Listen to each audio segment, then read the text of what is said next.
wake up to a phone filled with notifications, yet you want more. The rush of somebody liking your picture is like no other. If you weren't aware, we are all a part of a scary epidemic. It is a drug called social media. Today is an era of addiction. Today is an era of reliance. Today is an era of toxicity. The use of our smartphones and social media have revolutionized the way we live entirely. Everywhere you look, you will come across another person being sucked into yet another cellular device. Mothers, fathers, babies, sons, daughters, you name it. This film is not here to discredit the things smartphones have done for us, but it is here to open your eyes to the dangers that are among us. Today, there are 3.9 billion active social media users. That makes more than half the world. According to research, the average user spends about 2 hours and 22 minutes on social media per day. Kids from the 8 to 18 cohort use it for 7.5 hours daily. That's about 52.5 hours spent in 1 week alone. That's more than a full-time job. In the year, that's about 2,737.5 hours, which is about 114 days spent glued to your screen on apps like Snapchat, Instagram, Twitter, and Facebook. What is it about these smartphones that are so intriguing? You probably haven't heard of the term attention engineer. Facebook CEO Mark Zuckerberg says that many of the major social media platforms hire these attention engineers who borrow principles from Las Vegas casino gambling in hopes to make these products as addictive as possible. Why are the companies doing this? Well, the more time you spend on these social media platforms, the more they can maximize profit from the user's data and information. They use these tactics to grab your attention by giving you these subtle treats. Take, for example, when someone likes your photo on Instagram, you are notified with a heart symbol. Seeing those heart symbols pile up when you post something actually releases dopamine in your brain and really give users a sense of completion. So it's simple. The less notifications they get, the less dopamine. It's essentially a drug. Stanford's very own Robert Sapolsky did the foundational research on something called the magic of maybe. It's when you look at your phone and there's a possibility of a text message maybe being there or maybe not. When that text message is there, that high you get is what this magic Robert is trying to explain. Dopamine levels can spike up to 400%, which is approximately the same amount of dopamine you get from taking cocaine. This probably explains why these apps can get so addictive. One of the major effects using social media has had is the rising of a depressed generation of millennials and post-millennials. Studies claim that there is a strong and significant association between social media use and depression in cases with young adults. This is the theory called social media depression, which makes complete sense if you really look at it. Social media is a virtual community where people strictly post the good things. It's never the bad.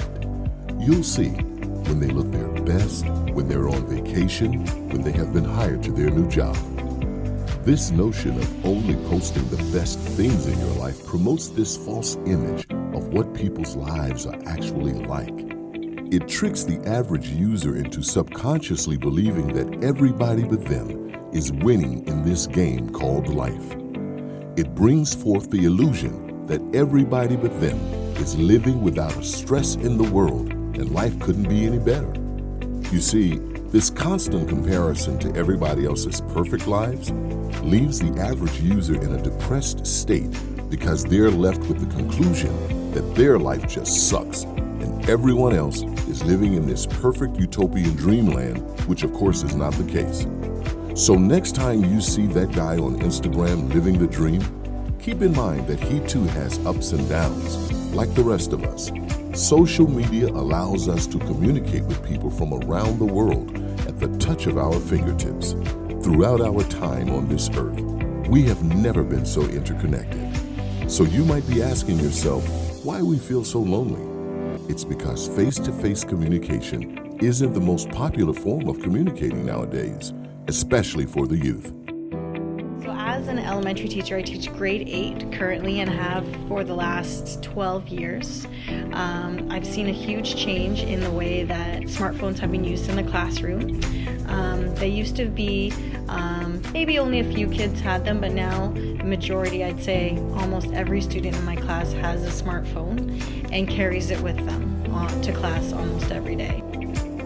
We see constantly that students are on their phones, they're trying to sneak it in, they're taking it into change rooms, they're taking it into the bathroom, all places where they shouldn't have them.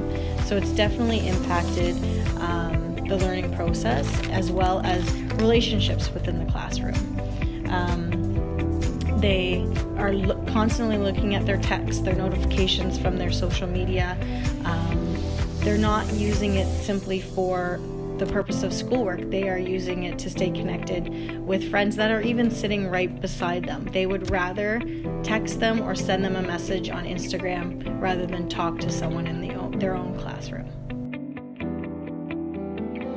Talking to somebody through a screen is the new norm in today's society.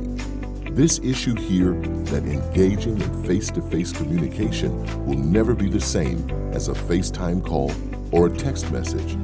It's the non-verbal aspects of communication that distinguish face-to-face conversation from virtual conversation. Things like body language, eye contact, facial expressions, touch. People are missing out on all of these real-life experiences in exchange for a lousy LOL or what's up type of conversation. It shouldn't be a coincidence why you are feeling so lonely if your interactions are mostly through a screen. People would rather just shoot a text instead of actually speaking in person, and it's just tragic. Smartphones and technology are tools to help us, yet we are not using them to better ourselves. Instead, we are abusing them, and it has negatively affected society as a whole. However, there are a few ways to combat this drug called social media. One thing you can do is unfollow or delete any irrelevant people. Try to follow people you genuinely care about or people that post inspiring content. This way, you wouldn't be wasting your time seeing these posts that people could not care less about. Instead, you'd be watching something that is bringing you forward. Second, engage in activities that require you not to use your phone. Read a book, play an instrument, go shoot hoops. It could be anything. Doing so will create a sense of balance in your life, which is the key to a healthy lifestyle and will give you a sense of completion and satisfaction. Lastly, spend more time with the people that actually matter to you. A text message is not enough. Seeing them, laughing with them, hugging them is so important for your well-being, and people take this for granted. So it is vital to anybody watching this film to be aware of the truth that is going on around us. If you are the kid that is addicted to these smartphones, it is time to realize that you are slowly killing your potential to be the best version of yourself. If you can imagine the better you, you can be the better you. Next time you pick up your phone, use it to actually learn something rather than just consuming this drug called social media that you've been doing every single day.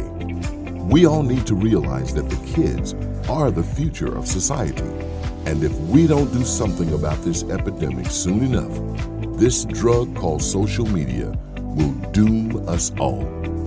Make today the day your life is more than just social media.